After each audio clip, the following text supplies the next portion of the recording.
Hello, hello, everybody. Welcome to another session of our weekly speaker series for the Paranormal Research Symposium, brought to you by the Association of Paranormal Study. My name is Alex. I'm going to be your host for the evening. I am also the founder and director of the Association of Paranormal Study, and I'm also the conference chair for this event. Our exciting event will be happening in Gettysburg on Saturday, August 17th. 2024. So we're a little over a month away. It's going to be a full day of workshops, panels, presentations. I'm going to scratch my nose because it's itching, and it's going to be an awesome day. We got 3 different locations that will be hosting programming. It's going to be quite the amazing event. So hopefully, I think it will be. So if you would like more information about the Paranormal Research Symposium, you can head on over to associationofparanormalstudy.com, which is happening on the ticker right below here. And you can grab your tickets. I highly recommend getting tickets because seats are going to be limited. Tickets are $50 for the day. And then there is an additional fee for a workshop, just, to cover supplies for our presenter. But yeah, it's going to be an awesome day.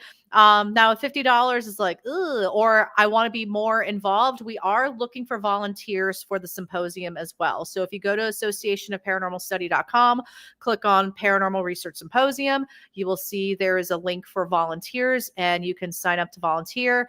As a thank you for volunteering, you'll get invited to the Friday night networking dinner that will be happening the night before, and you'll have free access to the symposium, in exchange for some help, because we are definitely going to need some help putting on this amazing event. So speaking of this event, which is why everyone is here, by the way, this is interactive. So if you would like to leave a comment in the chat, feel free to do it, and I'll showcase it right here. Thank you, Sarah. I'm glad you're excited for this. And say hello, and you are very kind. I have been through quite a work day today. It was a good work day, but it was very busy, and also very hot and humid. So it's like, that's why my hair's went from nicely straight to poofy. So I appreciate the compliments. But yeah, so this is an interactive show. If you would like to leave a comment or you have a question for our guests this evening, you can put it into the chat on Facebook or YouTube, whichever you're watching from. I'm going to see the comments, and we'll answer your questions. So to get started, let me know where you're watching from. I want to see how far this stream is reaching. So if you could put in the comments, where you're watching from. Are you watching from the United States? Are you watching from England? Are you watching from South America? I want to know. So put it in the chat where you're tuning in from, and we can go ahead and get rolling. So on that note, I'm going to go ahead, and because this is a speaker series, the goal of this weekly speaker series is to feature our presenters for the event. So you can get to know them and also hear their background, and also get an example of what you may hear from their presentation or their workshop. Let's see. We got, Chicago. Okay. Nicole Tito, Chicago. I'm looking at Lisa is smiling from the green room. And we got Sarah's coming from Bucksport, Maine, coast of Maine. All right, Megan, driving right past Gettysburg. Nice. Charlotte, good old Wisconsin. Nice. Next room from Erin Taylor. Nice. Detroit suburbs. Oh, we got a celebrity here this evening. We got Richard Estes with us, coming in from Colorado. Awesome. Okay, so we got a nice little mix here. Keep putting in where you're tuning in from if you're just now joining us. And on that note, I'm going to go ahead and welcome Erin and Lisa to the show. Hi, ladies. Hello. Hey, how's it going? Doing good. First things first, I do want to give a shout out to Erin. Erin, congratulations on the release of your new book. Woo! Nice. Can you tell us a little bit about what your book is about? I always love this description. So this book is actually a follow-up to a book that I released last year, which started off as a joke about haunted bathrooms, and finding that there are way more locations out there with haunted bathrooms. It was an untouched territory. Apparently no one likes talking about bathrooms. So I dove in, and then I just released the second edition on Kindle yesterday. Paperback is hopefully out this next week. And so there are more. Some of them are very well-known locations, just more of those places to watch your back when you're doing stuff. Is it watch your back or your backside? All of the above. All the above. I have to say, I've always joked, or I've joked, but also very serious of, I don't like to use the bathroom at haunted locations because I feel like I'm at my most vulnerable with my pants down. So yeah, let's see. Oh, Van. Yay. From Lawrence, Kansas. Van, I'm glad that you were able to catch this. And got some compliments coming in. Thanks, Neil. And then we got Sarah. Congrats, Erin. How do you find these odd bathroom stories? That's a good question.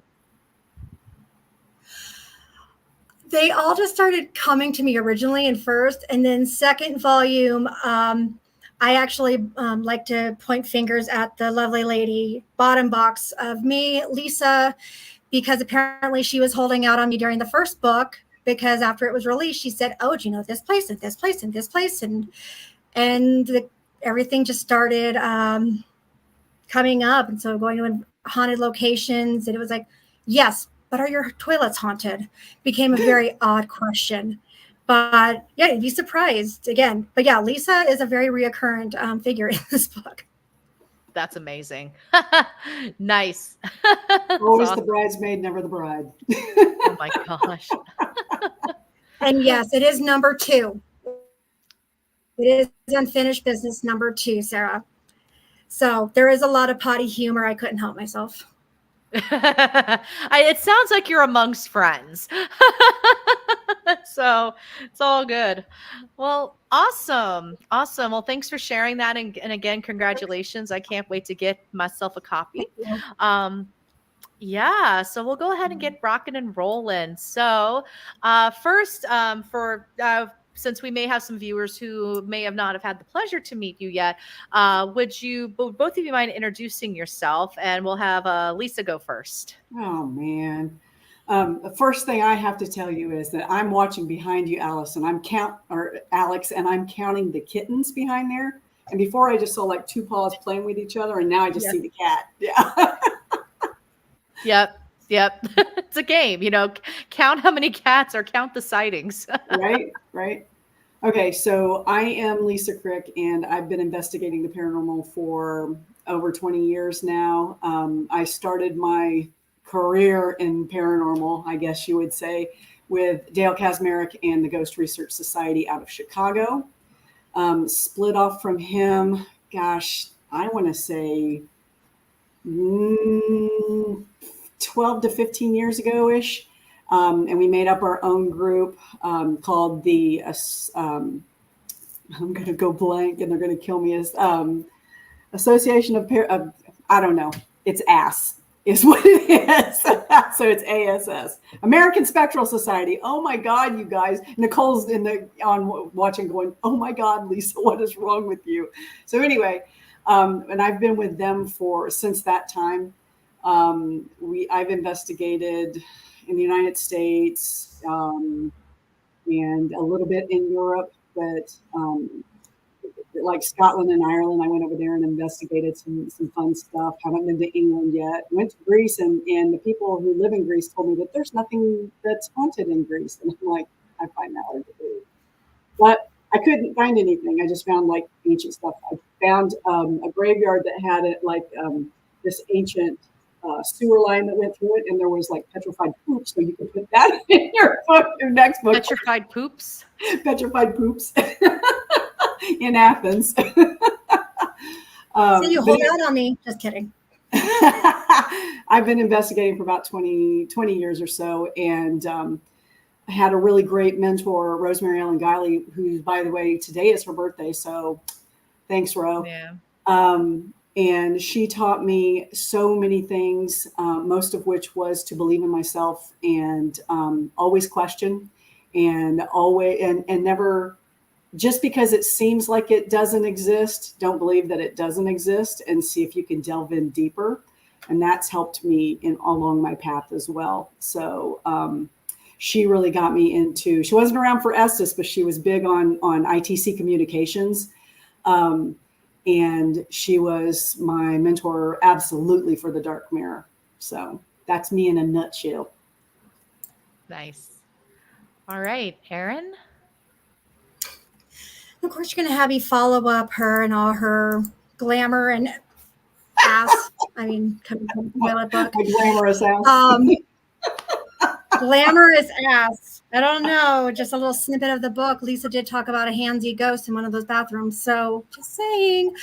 But let's see. I've been doing this a little bit less than Lisa. Long time paranormal enthusiast.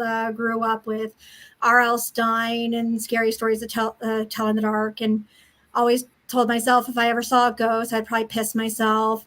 I will tell you, it's like 40 years later, and now I'm that girl on the other end going, okay, why hasn't this happened to me yet? Now I'm feeling like the desperate girl on a Friday night. But I started investigating in about 2013. I joined a local group, and I learned a lot. I realized I lived under a rock. Everything was like the TV shows. I learned very quickly TV show is not how it is. So a lot of my boy Zach, Ghost Hunters, became things of what not to do on investigations. But we broke off like a year later, 2013, formed a team, Cheyenne Mountain Paranormal, which I'm still very happily a part of. And we've gone and we've investigated around the United States. I have not gotten to investigate Europe yet. If you're seeing whiskers over my camera, my cat's joining in.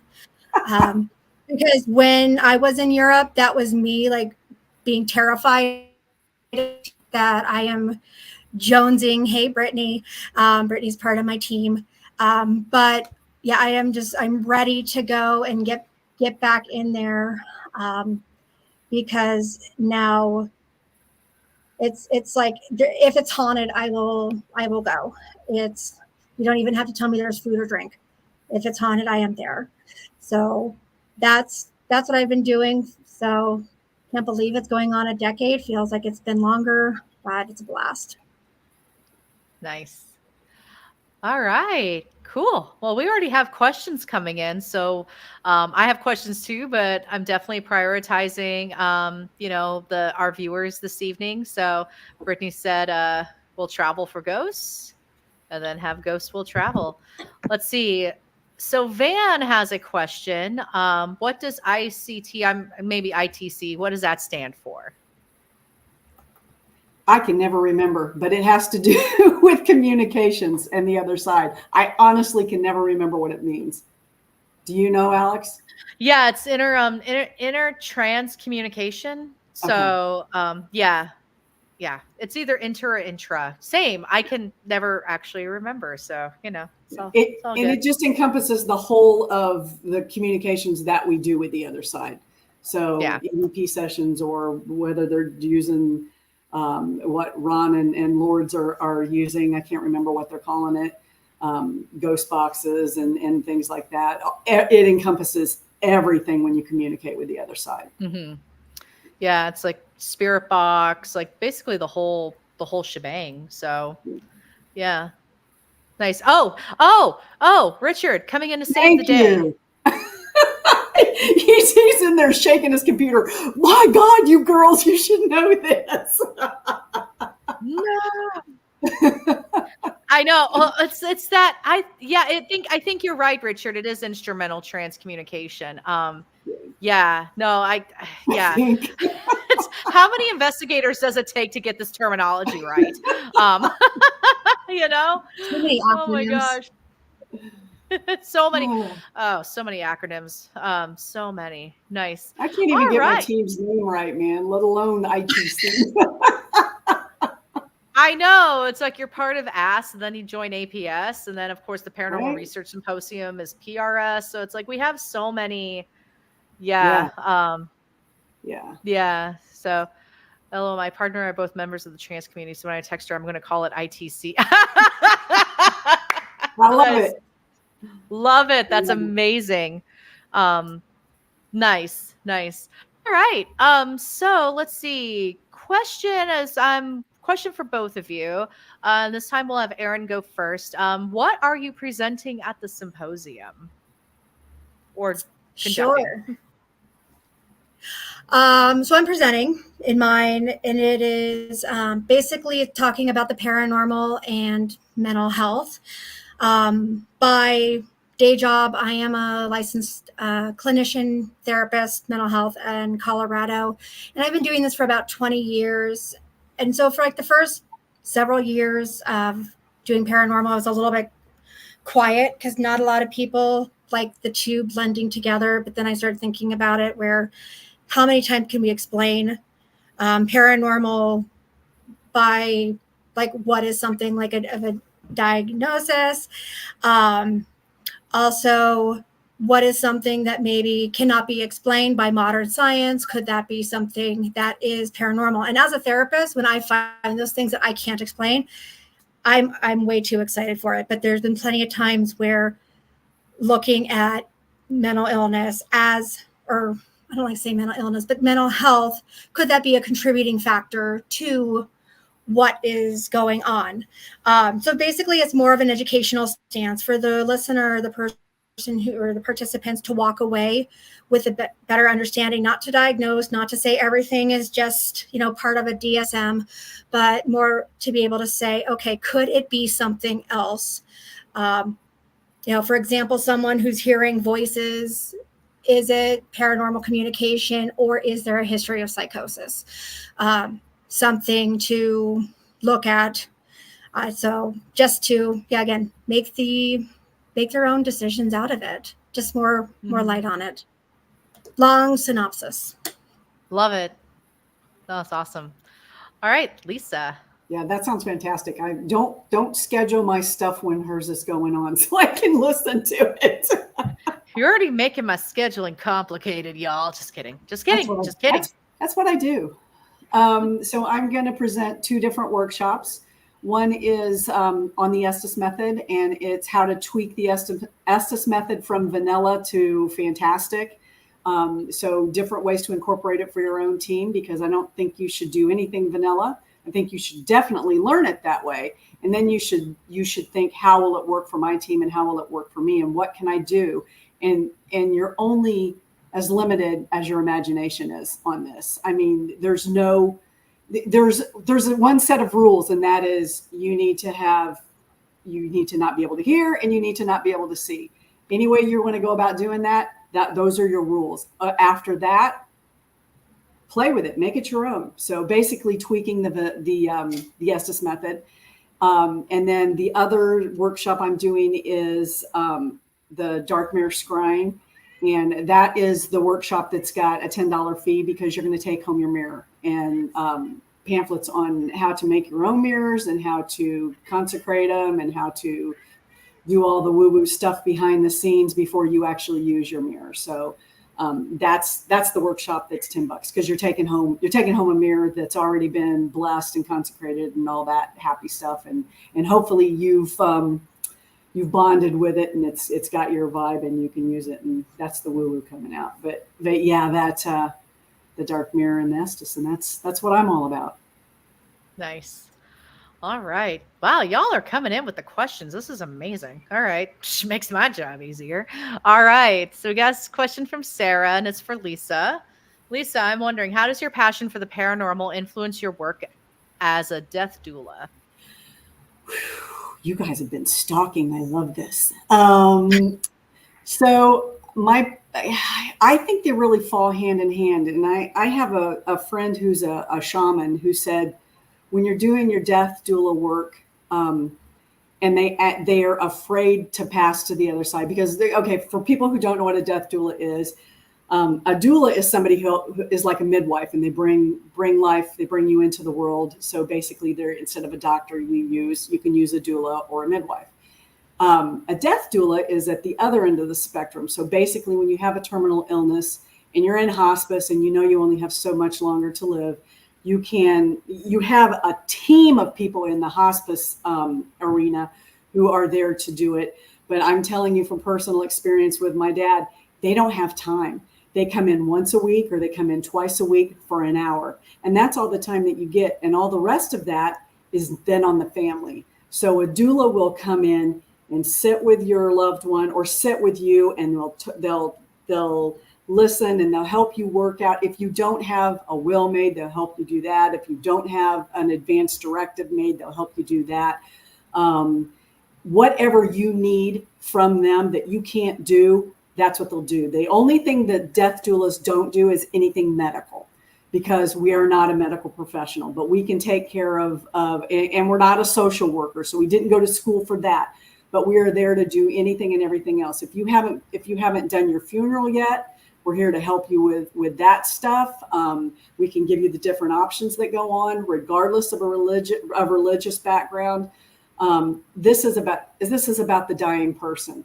So the shaman said, well, what if somebody's afraid to pass and they want you to walk with them to the light? And I went, that's fantastic. If I'm allowed to walk with them to the light and then step back from that, absolutely, I will do that. So I am eagerly awaiting someone, not that I want somebody to die for this, but when they're ready and they would like me to walk them there, then I would love to have that experience too, so that I could offer that to people when they're ready to go, except not really ready to go. Like, you know what I mean? So the paranormal does influence me, but I would not push that on my clients as a doula. It's about them. It's not about me. So it's extremely interesting, though, to be able to sit with folks who are starting to probably more in Erin's line, with their hallucinating, seeing people at the end of the room that aren't really there. You know how nurses and doctors will say that people are saying, oh, I see my Aunt Nellie and you turn around and there's nobody, or there's a man standing in the door and there's nobody there. And we don't know that, just because we can't see them doesn't mean that they're not really there. So did that answer it, or did I just ramble? I'm sorry, Sari. I think it answered it. At least I understood it. So yeah, let's see. Sarah's got a question for Erin. Sarah, way easier. Sarah's winning it. So Sarah did say thank you, Lisa. So it sounds like you did answer the question. All right. So we have Erin. Question for Erin. Have you experienced any judgment from your therapy peers? And if so, how did you handle this? So it's a good question. I'm always very, very careful with bringing out my quirks to anyone in general.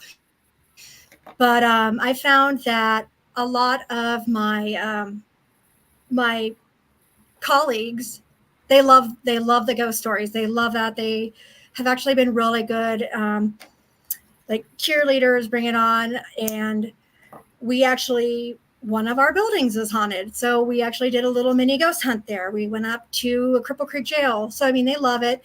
I'm also very, very careful, though, when it comes down to what we call case conceptualization and looking at what is going on with the client and symptoms. And that's when I go back in and I use my more of the diagnostic criterias.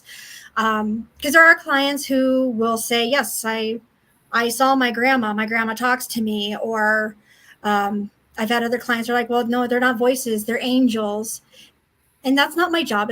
My job is not to judge. My job is to listen to them. My biggest concern are when things put them in danger. They put other people in danger.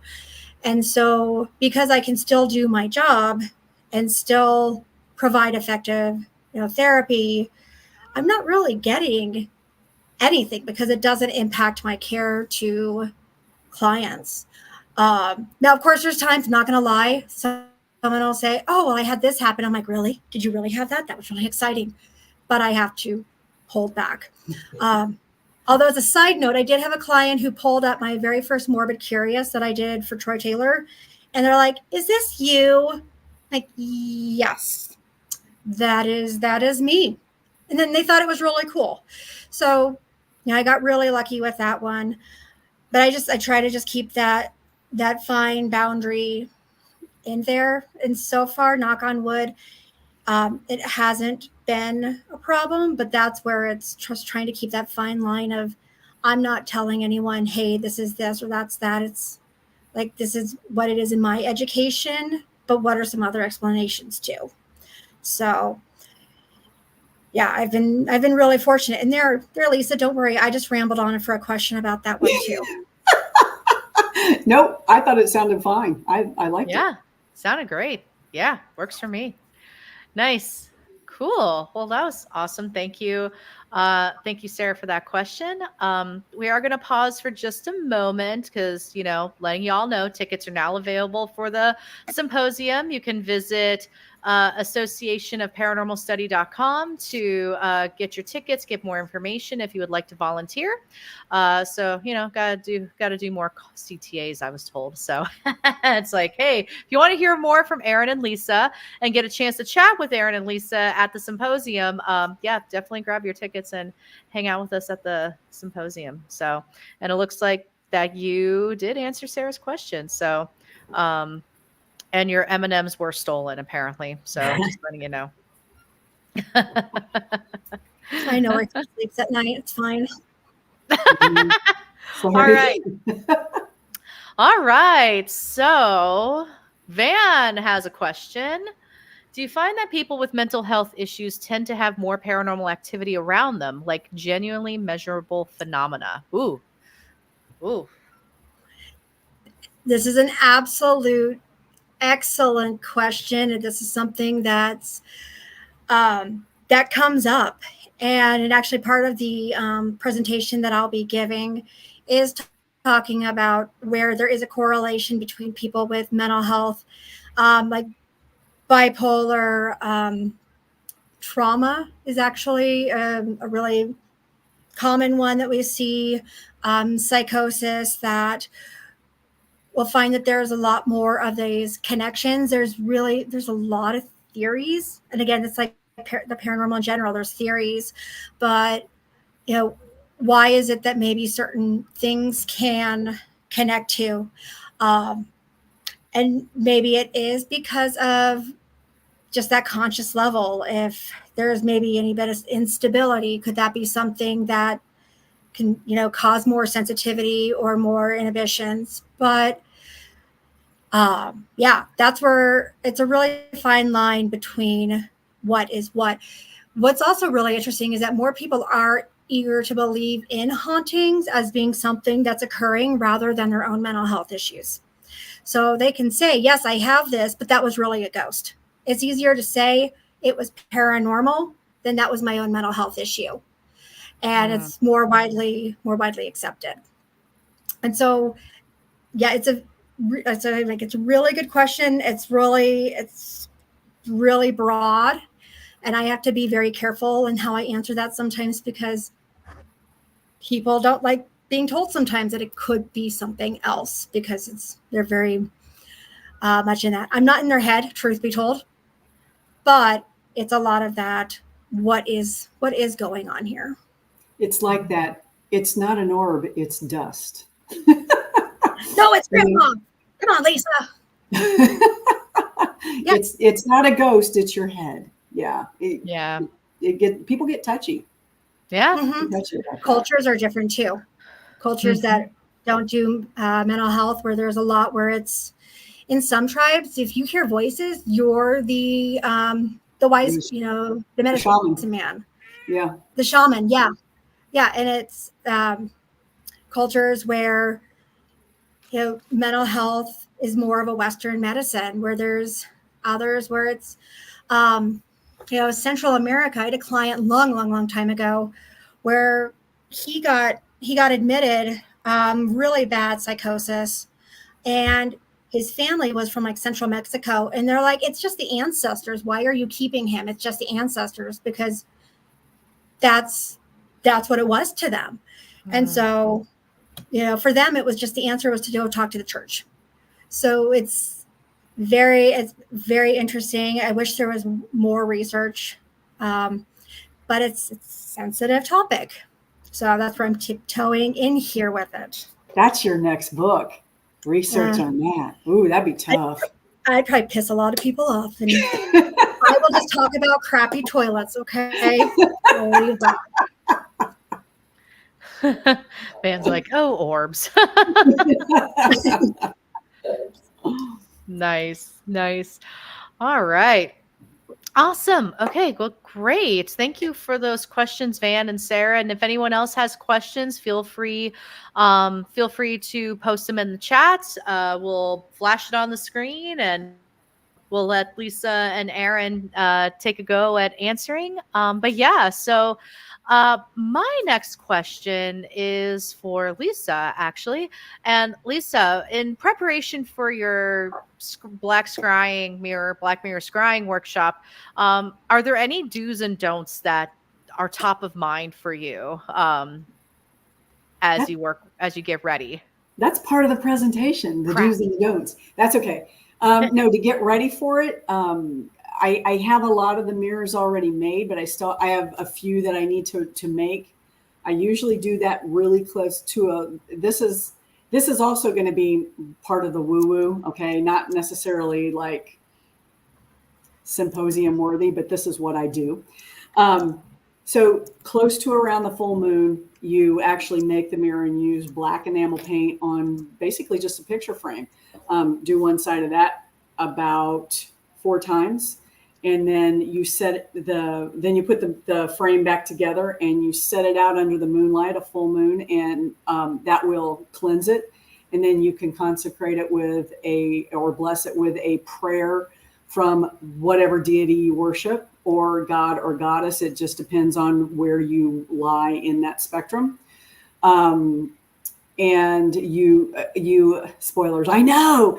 And you, whatever deity that you're praying to, you ask for the vessel to be used for the greater good, and for nothing with low vibe energy. Only the greater good can come through for this.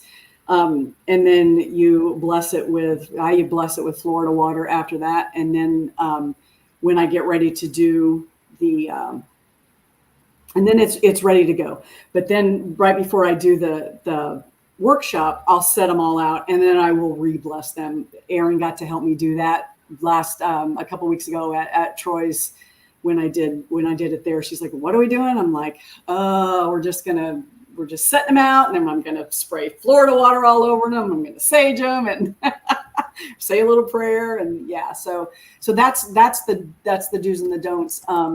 Now, once you're actually doing the scrying, there are do's and don'ts, and if you want to know those, you have to come to the workshop, because spoiler. Yeah, y'all gotta get your tickets for the symposium. Nice. Cool. All right. Awesome. Very good. We got some stuff coming through the chat, and then we got a question from Richard. Oh, wow. Erin could probably chime in too with this. This is interesting. Here we go. I think it depends on your perspective. I think for some people who really believe in it, it works magic. And I think for people who are on the fence or don't really know, it's sort of a placebo effect. So I think it works both ways. For me, it works magic because I believe it. I believe in the magic of it. And it's a very spiritual process for me. Actually, I had, when we were at Troy's conference, Erin and I were scrying together, and I'm like, okay, I have this dude coming through, and I described her, and she's like, I don't know. I said, I think he's like a grandfather figure for you. And she goes, I never met my grandfather. I said, it doesn't matter. He's coming through anyway. And she goes, I said, I also see this tiny little black kitten, and he's got these big eyes and this tiny little thing. And she's like, Marr. And so she knew who that was. That was one of her. And don't you have a tattoo of that kitty?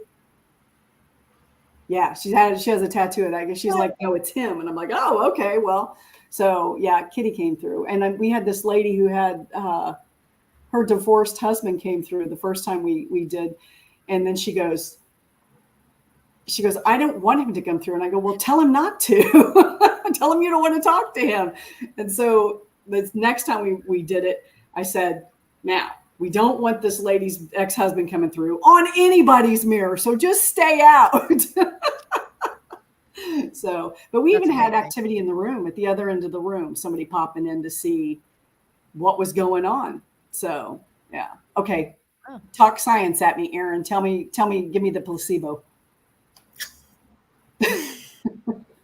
Well, my initial thoughts were, I forgot about my cat coming through. That was really, really weird.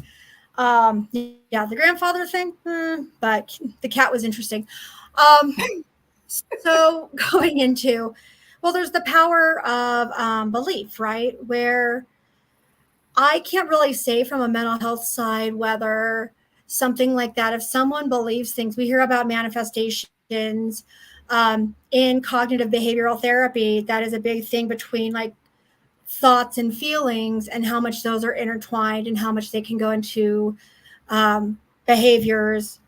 It's a big kind of I saw a joke earlier online today, and it was like, I'm basically gaslighting myself because I'm reframing my beliefs and I'm changing them.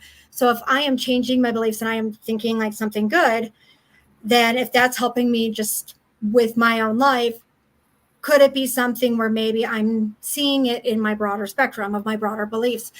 And what goes outside of it, of course, is, where we hear about the words are escaping me, but when they do like prayer chains and things like that, because there's that, if enough people can send and manifest, is that magic? And then we could even go forward and talk about thought forms and tulpas and how much that could be something. So we're kind of dancing outside of science, but honestly, I think that there is a lot more with the mind that we can do. With science, we only know about like 70-80% of what it can do. So it leaves room for wonder. Yeah. And when you blow out your candles, you're performing magic on your birthday cake. That's magic. You're making a wish. You're using fire magic right there. So, it's every day all around us. Yeah. People just some of it people are just used to, and they don't realize they're performing magic. You're all witches. Nice. See, got a comment about your indie film acting career, no. Lisa. Well, I have a premiere coming up, not this weekend, but next weekend, Cruel Summer 3. Nice. And let's see, the other two Cruel Summers are on Tubi right now. Nightblade might be on Tubi, and I think Hell's Bells is on Tubi. So that's usually the platform where all those are. The other ones you're probably not going to see because they're too NC-17. And not me, I wasn't NC-17, but the premises of the movies were. So there you go, movie night. I've been in I think we counted like 8 or 9 films at this point. I'm still not a B actor. I don't know. Nice. All right, cool. Well, everyone's down for a Lisa Krick movie night, so Come on over. I've got some popcorn. Nice. Let's see. Van's got a question. Or not a question, but maybe a comment. I actually bought a Black Mirror a while ago, left it in the bag for probably a year and did nothing with it. When I pulled it out, it fell off on a stable shelf, fell off the wall. Is it cracked? Yeah, it was a whole process to get it cleansed, and now I'm nervous about using it. Don't be nervous about using it. Just get in there and believe in yourself and believe in it. Set it out under a full moon. Got one coming up. Set it out under the full moon and say a little prayer to whoever you worship, that you're only going to use it for the higher good. And don't be nervous about it. Okay, good, not cracked. Because somebody asked me how to dispose of a mirror that was cracked. And I'm like, I don't know. Do you bury it? Do you burn it? I don't know. Let's call John Zaffis. He probably knows. But yeah, it's just another form of communication. So it's just like using your audio recorder, or it's just like using a ghost box. It's just a form of communication. Don't be afraid of it. You own it. It doesn't own you. Yeah. All right. Cool. Let's see. And we have a good question here. So, yes, so we have booked an additional space, not necessarily for vendor tables, but a space where speakers can talk with people and chat and sell merch. So we won't have tables per se, but we did book an additional space called the Atrium at the Hotel Gettysburg. It's going to be used for like check-in registration merch, but also speakers can use that area to talk to people. We also extended the transition time between talks as well from 15 minutes to 30 minutes so that people have time to talk and engage and buy stuff. Yeah, so and Lisa knows because Lisa is also a part of the planning committee for this. And it's making like those difficult decisions on like, all right, do we want to do vendor tables? Do we want to do a vendor room? And how much more of a lift it was going to be? Because we're a very small group. Like I think at least there's like 9 of us, I think. At most, yeah. At most. Actually, yeah, maybe more like 7. So I think for our first year, we're just kind of feeling out the waters really quick, really like just being very cautious. And yeah, so but we will have some space in the atrium for speakers to, sell books and all that good stuff. Out of an overcoat. Here's what I have. Yeah, I mean, you can go on the streets of Gettysburg in between the 30-minute breaks and be like, hey, want to learn about haunted toilets, haunted bathrooms? No, that's a great question. That's a great question. Well, I'm definitely bringing my Erin Taylor poop number 2 to get signed. That weekend. I will definitely have it done. That's awesome. Nice. Okay, great. Well, we have about 3-4 minutes left. So my question to all of you, and by the way, friends who are watching right now, this is your last chance to get questions. So this is last call to get your questions in. If you have anything you want to ask Erin and Lisa. And again, one other reminder, tickets are now available for the Paranormal Research Symposium. For $50, it gets you access to the panels, the presentations, and 2 of the workshops. And then Lisa's will be an extra $10, as she mentioned, because of supplies, but you get to take home a lovely mirror. So you can get all that information at associationofparanormalstudy.com. You can grab your tickets there and come join us for an awesome day in Gettysburg. My question to both of you, and I'll let you decide, I don't know why I did that. I'll let you decide who wants to go first, but what is the key takeaway you want? Oh, I froze for a second. That was interesting. Yeah, you did. I was just saying, that was my question of the hour. Somebody did something. All right, that was interesting. What is the key takeaway you want attendees to walk away with after they attend your workshop or presentation? Erin, go first. Oh, okay. So basically, like I was saying before, is that by the end of like my presentation, people should be able to walk away with an understanding of some of the more significant mental health issues, being able to just have that understanding of how it may explain some phenomena, seeing how like someone or some place is haunted, but just again to have more of things that they can rule out before they can initially say, well, is this something haunted? They get to walk away with that decision on their own. Nice. Okay, so I guess I would say that what I want people to walk away with after they've attended the workshops is just to, with the Estes, it's just to know what it is, know how to perform it, know that the only thing you really shouldn't be doing is provoking during these sessions. You get more with honey than you do with vinegar anyway. That you can, it's just a beginning. It's only a beginning step. You can use this in any way to enhance your own experiences. your own team's experiences. There are so many different ways to do it. Vanilla doesn't really work for me anymore. One-on-one, just, boy, that sounds bad, but it really doesn't work for me anymore.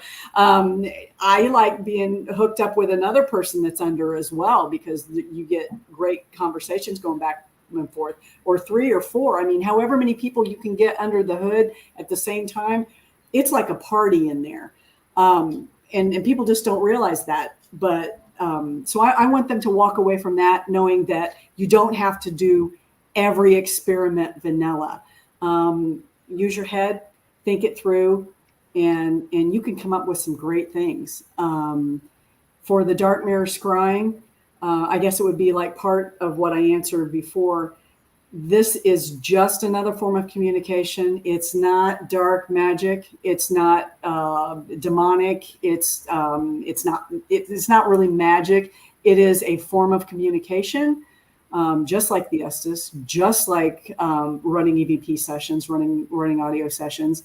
It's just like sitting in a dark room saying, is there anybody here that would like to talk to me? And if anything pops up in that window, you guys let me know. But it was like, is there anybody here that would like to make contact with me? It's the same as doing that, except you're doing it with a mirror. Okay. So what I'm saying is just own it, and don't be afraid of it. Get comfortable with it, get comfortable with yourself and your feelings, and trust yourself and trust your intuition, because you're more intuitive than you think you are.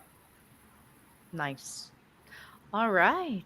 Thank you. Thank you both. I mean, I'm trying to find a way to attend every presentation. I don't know how I'm going to do it, but I'm going to find a way to do it. So yeah, no, both of your programming ideas, your presentation, your workshops, Lisa. Yeah, I'm looking forward to both of them. All right. Got a couple of questions that snuck in. So both ladies, Sarah wants to know, what location is at the top of your bucket list for investigating? You want me to go? Go for it. I'm still thinking. Okay. Trans-Allegheny is one, and I heard that may be on the short list. Nudge, nudge, wink, wink. And I never know how to pronounce this. Is it Mackinac Island or Mackinac Island? I think it's Mackinac Island. I'd like to investigate there, and that may be on the short list for me as well next year with my group. And Eloise Asylum is another really great one. I read a book about a patient in Eloise when it was still up and running, and as I was reading it, I went, if this place, it's in Michigan, if this place is not haunted, I don't know what is. And I said, that'll be, when that place closes down, that'll be really cool. And then it closed down and they started offering investigations, but they're pretty pricey. The island is in northern Michigan. So I guess my bucket list is Michigan. I've never investigated anything up there. I know it's a Mitten, but that's it. Nice. Let's see. Van had a comment. I'll have you know I am showing great restraint with my immature sense of humor. Fitting fine. Been a lot of good potty talk tonight. So, good. All right. Well, last call for everybody. Oh yeah, Darren just made a note. Eloise just scheduled a free attraction. Oh, nice. Erin, where do you want to go? Let's go to Eloise. Okay. I'm down for anywhere. That's like one of the toughest questions ever. So Mackinac Island, Mackinac is a city. Thank you, Brittany. I interchange them every time, and I'm always wrong in whatever I do. I was curious too. I was like, yeah, that's a good question.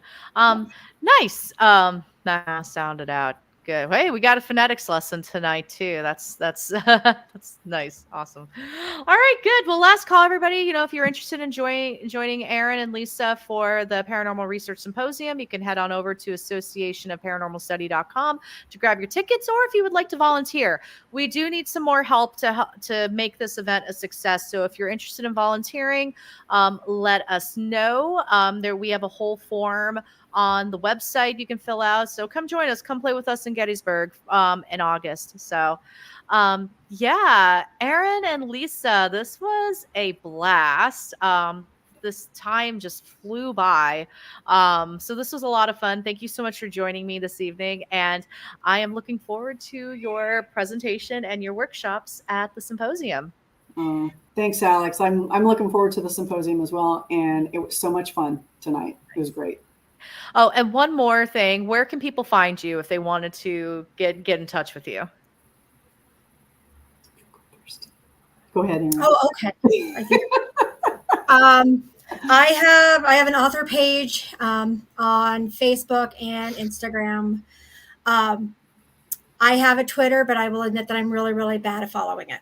So on either of those are great.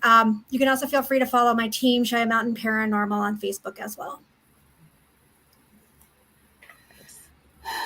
And you can find me on Facebook, or you can find, we actually have a website, and it's Ghostly Voices, ghostly-voices.com.